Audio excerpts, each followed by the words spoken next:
Hello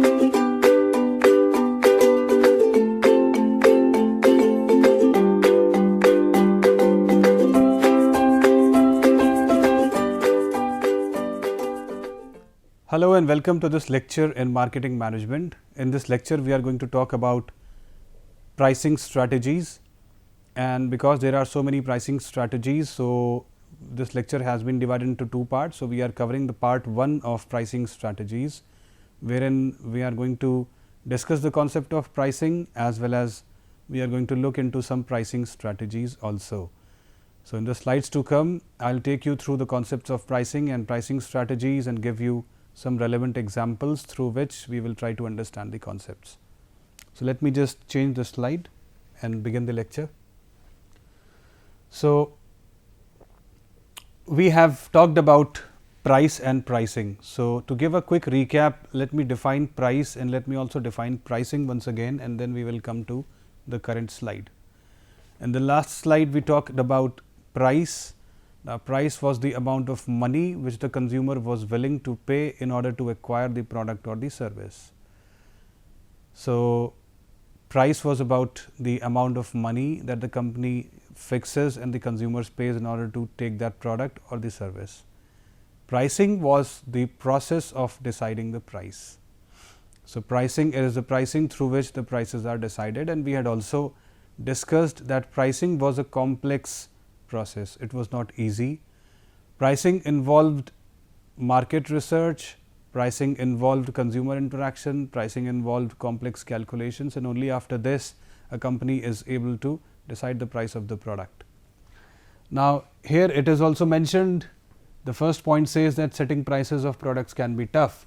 So, it is absolutely not easy, because many things go into fixing of price. A company also has to consider the external environment, a company has to consider the internal environment, its competitors, its own production facilities, the costs which are coming in the production of the product, and so many other factors which we had covered in the last lecture. So, if the firm, so there are actually two issues. So, if the firm or the company sets a price which is very high, then it will lose out valuable sales, because the consumers will always go to the competitors and purchase their product which are at lower prices. While if the opposite happens, if the firm sets them too low, it will miss out on valuable revenue. So, if the prices are decided as too high, the consumers will leave that company and they will go and purchase the products of the competitors. While if the price is set too low, then revenues will not come. Although people will purchase, but company will not be able to generate sufficient revenue, and it will not be able to stay afloat and function properly. So, that will also become very problematic for the company. So, therefore, what is the right level? The right level is that the price of a product or a service should be optimum. So, this optimum price will not only permit that company or the organization to stay afloat, but in the longer run it will also make sustainable profits and will make sustainable profits and will run and function smoothly. So, what are the various pricing strategies? So, before coming to various pricing strategies, let us talk about what exactly we mean by pricing strategy. Now, here the word strategy is introduced, and it is a model or a method, or we can say it is a plan to establish the best price of a product or service. How to define the best price? The best price is the price which is acceptable to producer as well as consumer. So, pricing strategy basically means a plan, or it is a model to fix the price of a product or a service, and it should select the best price. Now, the best price is the one which is acceptable to the producer or the manufacturer as well as to the consumer. Acceptable to the producer or the manufacturer, because the producer or the manufacturer will make sustainable profits at that price. Acceptable to the consumer, because consumer will not feel cheated, consumers will feel that the perceived value of the product is equal to the price, and therefore, the consumer will be willing to pay the price for that product or service. So, price should be such that it is acceptable to both the producer as well as the consumer. And pricing strategy helps the firm to choose prices to maximize profits. Now, this is the whole sole aim of the company. Company wants to maximize profits. So, in order to maximize profits, it has to select such a price wherein the profits also gets maximized and the shareholder value also gets maximized. So, without going into deep detail of shareholder value, let me simplify it, that there are various shareholders of a company and the company is actually indebted to them. These are the owners of the company. So, the company has an obligation towards the shareholders. It has to give dividend, it has to give some profit to the shareholders also.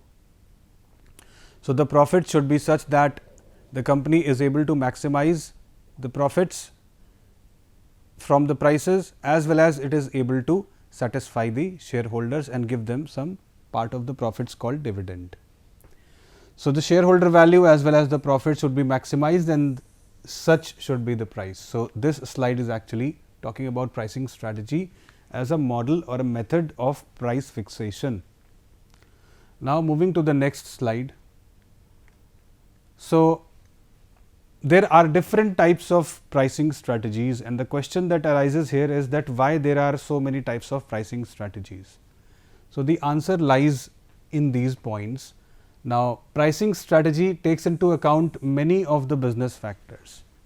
So, while deciding the prices, while fixing the prices, while following the pricing strategy, so many factors are taken into account, like what are the revenue goals, like how much revenue is the organization willing to achieve, what are the marketing objectives, is the consumer, is the company only willing to create an awareness, or is the company willing to maximize market share, or is the company willing to beat competition. So, like this there can be various objectives of marketing, and depending on the objective the pricing strategy will alter. So, for a particular marketing objective there is a particular pricing strategy which is suitable. So, depending on the marketing objective the company will choose the pricing strategy, and pricing strategy will also depend on revenue goals. Then the kind of target market. Target market means again we talk about social class. So, your consumers of any company they fall either in the lower class or in the middle class or in the upper class or the high income group. So, if the product of the company is expensive, then people of the higher income group can purchase it. If the prices of the product of the company are moderate, then middle income group can purchase it, and if the prices are very low, then lower income group can also purchase it. So, your target market also matters here. Brand positioning and product attributes. Product attributes means the various features of the products, the technology, etc. So, this is another important factor which helps in determining the prices, and the prices are also influenced by the external factors like consumer demand, competitor pricing and overall market and economic trends. So, there are so many external factors and so many internal factors which together determine the price of a product, and these things are varying from company to company. So, every company has its own revenue goals, every company has its own marketing objectives, every company has a particular target market, every company does positioning and has got different product attributes, and even the external factors vary from company to company. So, a particular set of external factor is affecting one organization. Now, the same set of external factors might not impact that some other organization. So, therefore, it is a very complex thing, and keeping into mind all these points together, we can say that there are different pricing strategies depending according to the change in these factors. So, whenever one or more factors change or whenever a set of factors change, there is a new pricing strategy in place. Now, let us come to this slide and talk about some pricing strategies here. Now, the types of pricing strategies that we are covering in this lecture are value based pricing, then it is cost based pricing, or we also call it cost plus pricing, then competition based pricing, and then we are covering market based pricing, and last but not the least, we are covering bundle pricing here. Now, let me come to each of these pricing strategies, and one by one through an example we are going to look into what each of these actually mean. So, in the first slide we are going to talk about value based pricing. Now, let us understand what value means. The value means the perceived importance of a product, and value has some importance in the eyes of the consumer. So, value is actually the perceived importance of the product in the eyes of the consumer. Value based pricing says that a firm or a company, if it is following this pricing strategy, then it fixes the price of the product which is equal to what the consumer is willing to pay. So, in simple words, the price of the product or the service will be equal to the amount of money that the consumer is willing to pay. So, if the consumer is willing to pay a higher amount of money, the company will charge a higher amount of money. If the consumer is not willing to pay a higher amount of money, then the company will not charge a higher amount of money, given that the prices cover at least the costs which are borne by the company. So, there is a flip side of this strategy. The flip side is that the company has to be constantly in tune with the consumers. So, the demand of the consumers has to be constantly tracked. A lot of marketing research happens, and the company has to be in tune with the consumers. Now, if this strategy is correctly followed, if this strategy is accurately and smartly followed, then this will maximize the current profits of the company. When there is a seasonal change in demand and when the demand rises, the company can increase the prices and get larger revenue and higher profits. When the demand falls, the company can give discounts or company can lower down the price, and even then company can get substantial revenue. So, there has to be a track, there has to be a check on the demand that is coming from the consumer side, and that check or that tracking has to be done constantly. So, only those organizations which are in constant touch with their consumers or have good consumer research, they can follow this kind of strategy, and this strategy guarantees to maximize the current profits. So, as an example, we can say that there is value based pricing in case of all the products which are seasonal, and the demand of the product is seasonal. So, in case of any product or service, the demand of which is seasonal, we can say we can see the value based pricing happening. So, that is one important aspect. Next, we come to another strategy which is called cost based pricing. Now, a cost based pricing or a cost plus pricing, it focuses solely on the cost of the producing the product or service. Now, as we know that the total cost is equal to fixed cost plus variable cost. Now, variable costs are the costs which are changing with the factor of production, while the fixed costs are the costs which are remaining fixed with time. So, here the company has to track its total cost, and upon the total cost the company charges a markup. Now, let us understand what markup means. So, in the second point it is written that it is also known as the markup pricing, since business who use this strategy mark up their products based on how much they would like to profit. So, let us say my fixed cost is rupees 100 and my variable cost is rupees 120. So, the total cost of production will be 100 plus 120, that will be 220, and suppose I want to make a profit of rupees 30. So, I will increase this rupees 220 by 30 rupees, and the total price of the product will become 250 rupees. So, 30 rupees will be called as the markup, because this is the amount which is over and above the costs, and I am willing to take this amount as the profit. I am willing to take this amount as an additional amount for making the product. So, one similar example is written here, and this example is the example of shoes, that is footwear.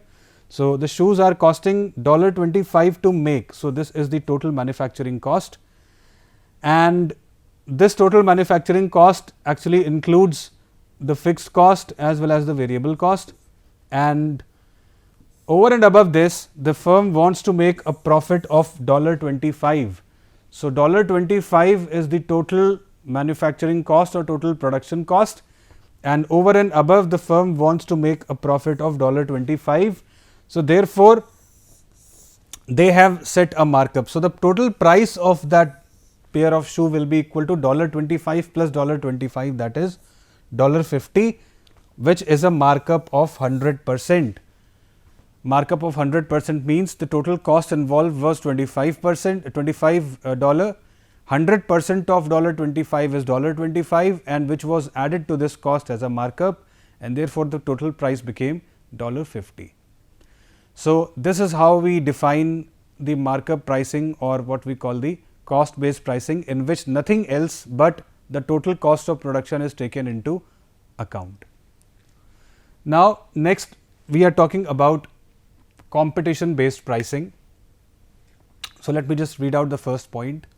Competition based pricing is also known as the competitive pricing or competitor based pricing. It does not take into account the cost of their product or consumer demand. So, when we were talking about value based pricing, we were talking about the consumer's demand, and we were saying that organization has to track the consumer's demand, and when the consumer demand goes up, the price goes up, and when the consumer demand comes down, the price comes down. So, the organization has to constantly follow consumer's demand. Then we move on to the next one, that was the cost based pricing. In the cost based pricing, we said that the company has got nothing to worry about, except the company only has to look into the total cost, and it has to then look into the total cost and charge a money over and above this total cost. Now, when we are talking about this competition based pricing is all about looking into what the competitor is doing. It has nothing to do with the cost, it has nothing to do with the consumer demand. So, a company is not worried about what cost it is bearing, and the company is also not worried about what the consumer is doing. The only thing it is worried about is what the competitors are doing. So, in the next point it is written that competition based pricing strategy uses the competitors' prices as the benchmark. So, here the competitors' prices are the benchmark, and what the competitors do, the company follows that. So, whatever the competitors are doing, the company is following, and businesses who compete in a highly saturated space may choose this kind of a strategy. Now, let me explain it through an example. Let us talk about aviation industry, or let us talk about the telecom industry. Now, both are classic examples of oligopolies. Oligopolies are markets in which there are few players and there are a large number of consumers, and in oligopolies there is a market leader who is called the price leader, and the price leader is the company that will set the price and other companies will follow. So, when we are talking about an oligopoly, we can take the example of telecom industry. Now, in 2016 in telecom industry, the 4G services came in the market, and the company that brought 4G services was Jio, and then everybody started using it, and all the consumers then flocked to Jio, and they also started using 4G services at a cheaper price. So, Jio became the market leader, and other companies then gradually also started the 4G operations, but they were the followers. So, here the other company which entered the market later were actually following Jio, and they were looking at Jio as their main competitor and a threat to their business. So, whatever pricing strategy Jio adopted, the competitors of Jio also adopted the same strategy. So, such things are very normally seen in oligopoly markets. We can also observe such phenomena in the aviation sector, where if one airline company gives discount, the other airline companies also start giving discounts. So, the pricing is actually done by following your competitors rather than giving much importance to consumers or rather than thinking about the costs. And this kind of a pricing is also seen in the markets where there is a lot of saturation. So, if there is very intense competition, if there are extremely cutthroat competition and there are large number of consumers and there are a large number of producers and they are trying to capture consumers from each other, then also this kind of a pricing strategy is followed, which is based on competition. So, the main points of competition based strategy is that competitors' strategies are followed while the cost of the product or the consumer demand are not taken into account for a while. So, this is about competition based pricing. Now, let us move to the next slide and see the next strategy. The next strategy talks about the market based pricing, and in the market based pricing actually the prices differ from market to market. So, I can also call it geographically based pricing or the pricing which is based on location.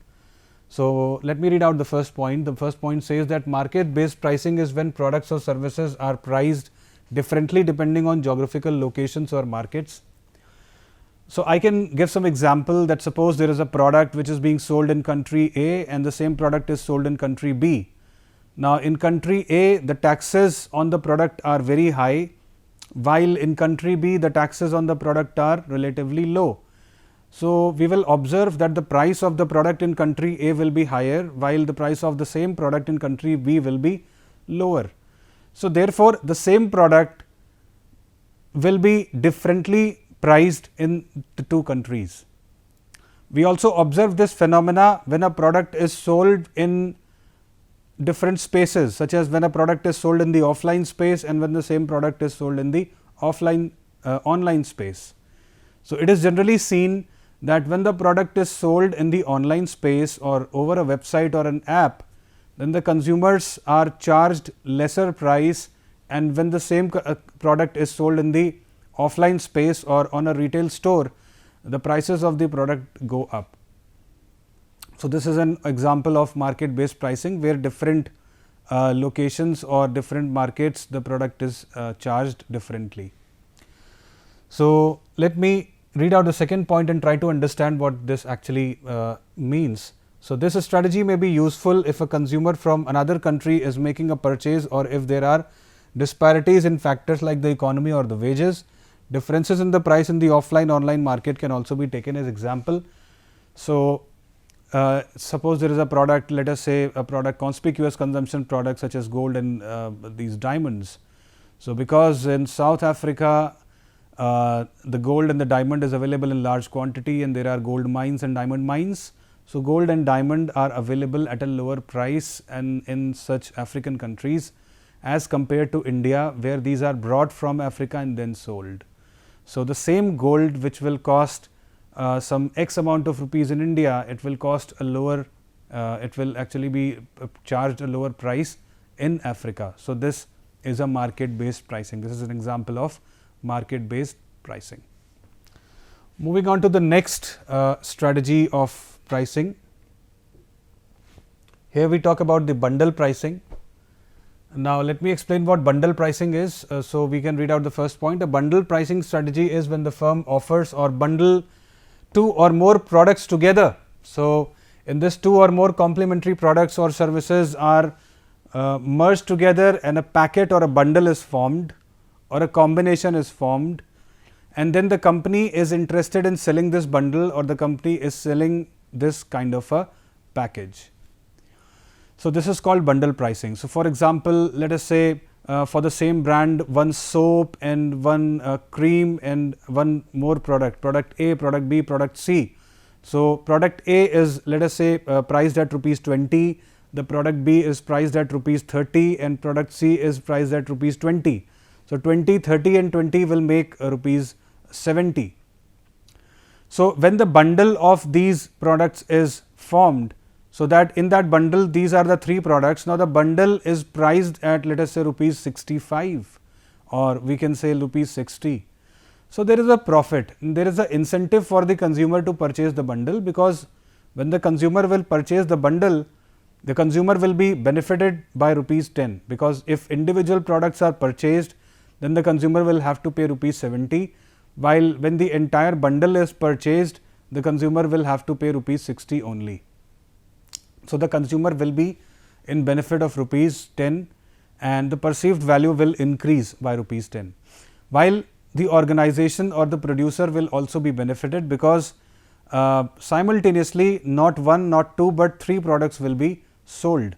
So, the volume of sales will increase definitely for the company. So, bundle pricing is very beneficial for organizations in this sense, and bundle pricing is followed by companies that make multiple products, which are usually the complementary of each other. So, if a company is making both tea and coffee, or if a company is making sugar and tea, then they can sell it as a bundle. Similarly, we also observe bundle pricing in case of FMCG. Now, let me read out the second point. The second point says that the firm may choose to sell the bundled products or services only.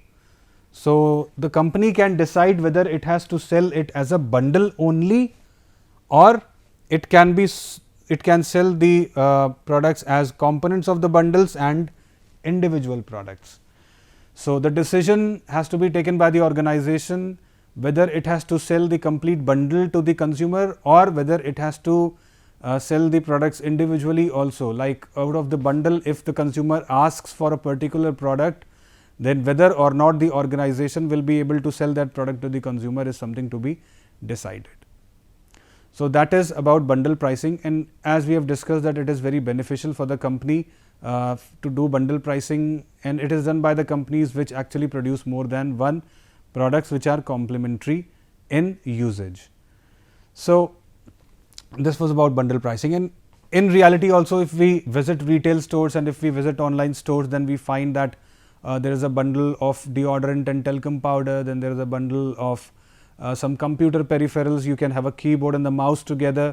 So, if the keyboard is costing rupees 150 and if the mouse is costing rupees 150, so the individual price of both together will be 300, while there can be a bundle made in which the keyboard and the mouse can be sold together, and the price that can be charged from the consumer may be rupees 260 or 270. So, the consumer would be benefited by rupees 30, and the perceived value of the bundle will be increasing by rupees 30.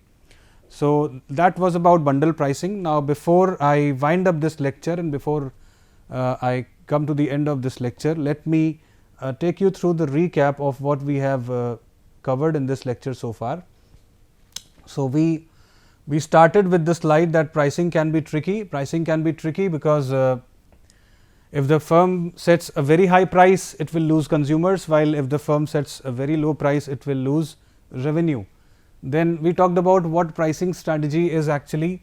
So, pricing strategy is a model, or it is a method which is used for fixing the best price. The best price was defined as the price which is acceptable to both the producer as well as the consumer, and it helps the firm to choose the prices and to maximize the profits as well as the shareholder value. Then we came to the next slide, that why different pricing strategies are used. So, different pricing strategies are there in the place because pricing strategy actually depends on so many factors which are internal as well as the external factors, and when there is a change in the factor, the pricing strategy also changes. So, you have to the organization has to use a particular pricing strategy depending on the internal and external conditions. Then we talked about certain particular pricing strategies like value based pricing, cost plus pricing, and then it was competition based pricing, market based pricing and bundle pricing, and then we defined each of them. So, value based pricing was the one which was dependent on consumers' willingness, while when we talked about cost based pricing, it was dependent on the total cost and the price covered the total cost. Then we talked about competition based pricing, in which competition was taken into account, neither cost nor consumer. Then we talk about market based pricing, where the different markets had different prices, whether they were online offline markets or geographical markets. And then finally, we talked about bundle pricing. Bundle pricing was about selling products together. So, there was a price at which the bundle was given to the consumer, and then it was upon the organization to sell the products as a bundle or individually also. With this, I come to the end of this lecture. My email ID is ashishashish.awasthi@imscc.ac.in. Thank you so very much.